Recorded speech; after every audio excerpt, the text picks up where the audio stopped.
Over the last 52 episodes, we examined the book Switch, How to Change Things When Change is Hard, by Chip and Dan Heath, through the lens of a leader looking to create change in their software development organization. Today, we revisit the book and see just how far we've come.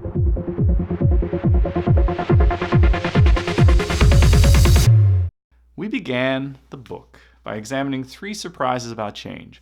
1, what looks like a people problem is often a situation problem, as displayed in the popcorn experiment of episode 1.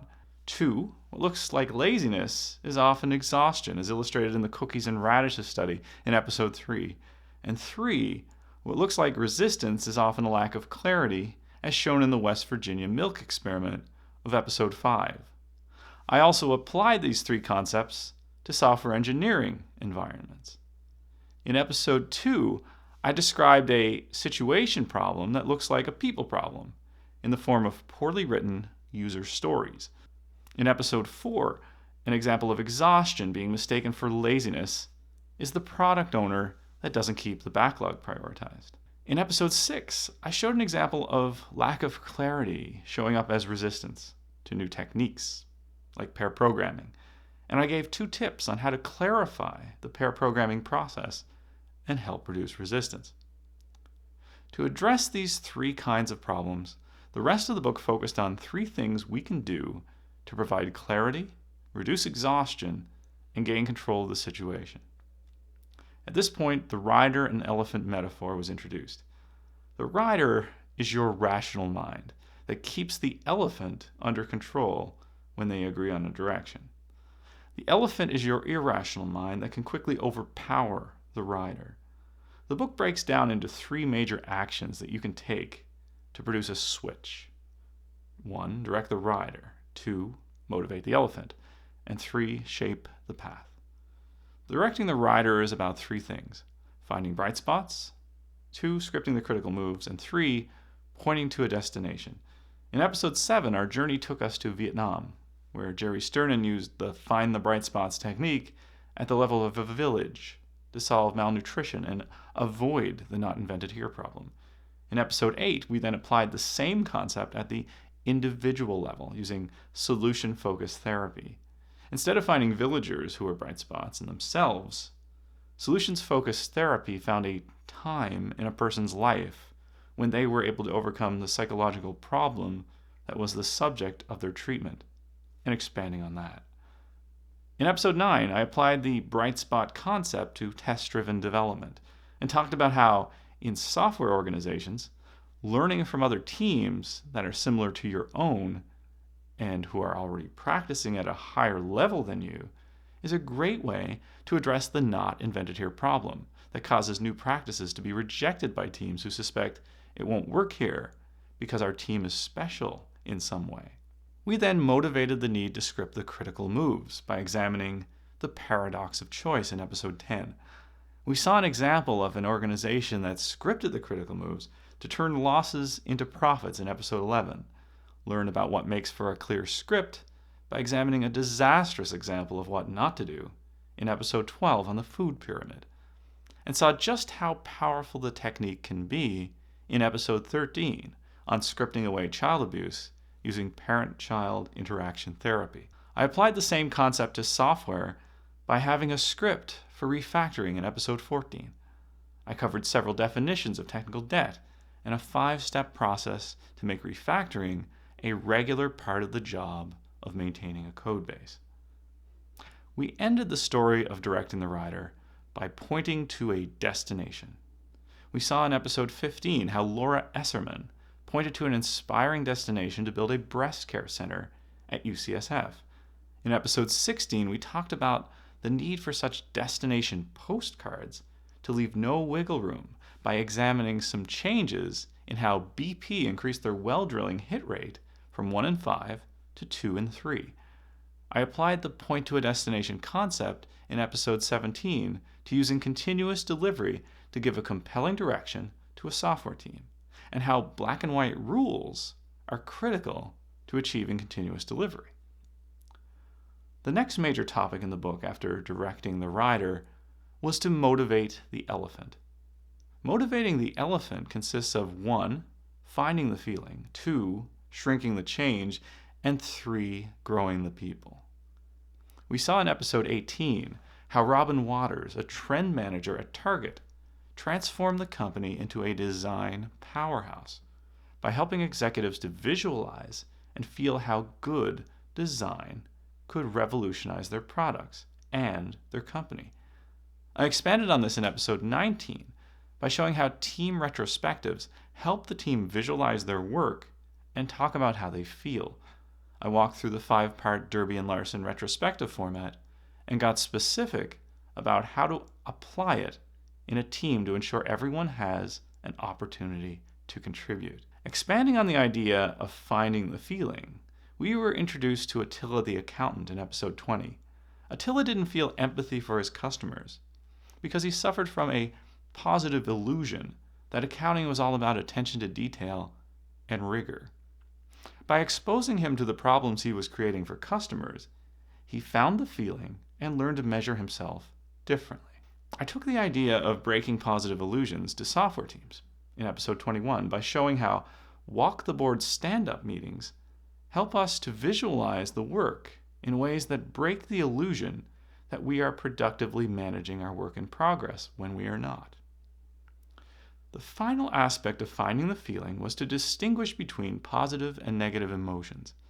In episode 22, The Burning Platform, we learned about how negative emotions can be motivating, but also narrow your thinking, and how positive emotions broaden it. I applied this concept in episode 23 by doing a deep analysis of Tom DeMarco's book, Slack.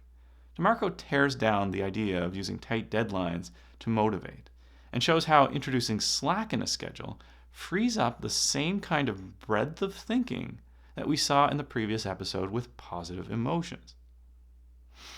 The second aspect of motivating the elephant is shrinking the change, because big changes demotivate. We saw in episode 24 that car wash stamp cards that make it seem like you're further along in your journey towards a free wash are far more motivating than those that require the same number of stamps but start you at square one. In episode 25, I examined several desirable software team behaviors that many teams practice to some degree, but are typically hard to motivate teams to practice fully and rigorously, such as pair programming and test-driven development. Reframing the problem such that the team realizes that they are further along in being skilled in these techniques than they thought helps with motivation. In episode 26, Stepping Stones to Success, it's all about providing little victories along the way to a big win. We met sports coaches who taught us that having meaningful goals that are within immediate reach is the best way to motivate a team. In episode 27, I put this to use in the Strangler pattern. In the Strangler pattern, small wins are what get you to replace a big, complicated system with a better one, without requiring a big rewrite and all the risks that that would entail.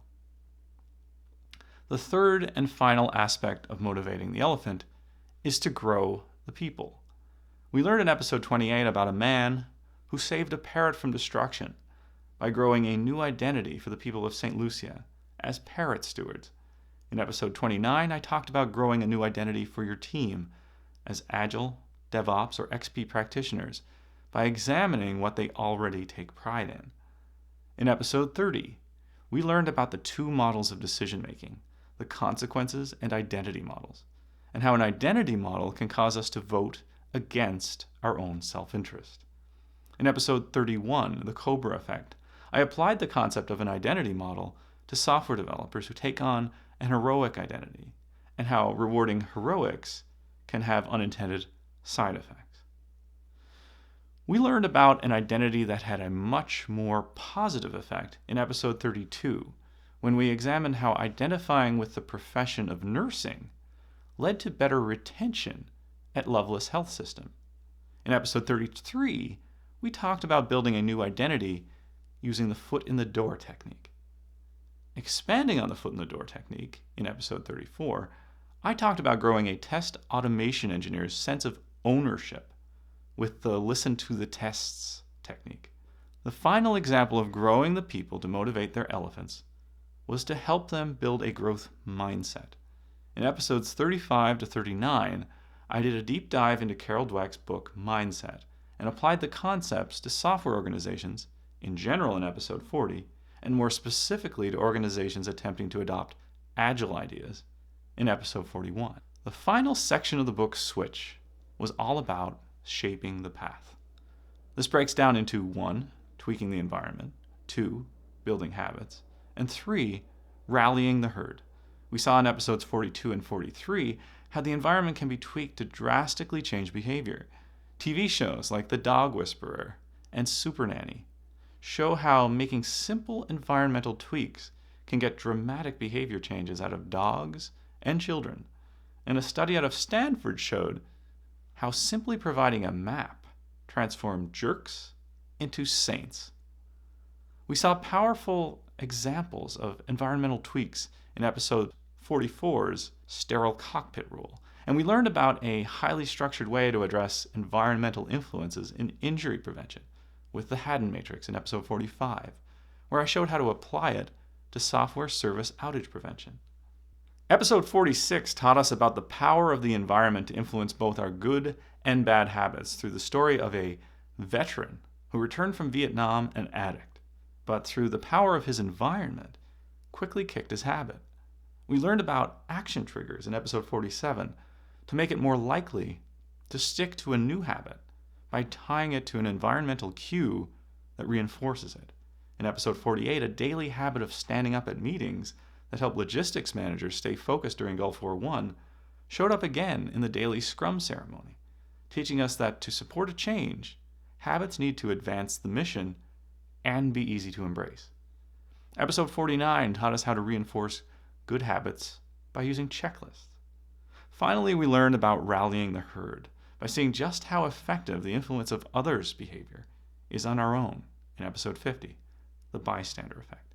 In episode 51, the hotel towel strategy, we learned that the good behavior of the group is not much use unless you find a way to publicize it. And in episode 52, the designated driver, we learned ways to publicize new positive behaviors to society as a whole. I hope you enjoyed this year-long trip through the book Switch and learned something valuable that you can take to your team. I certainly did. Thank you for watching.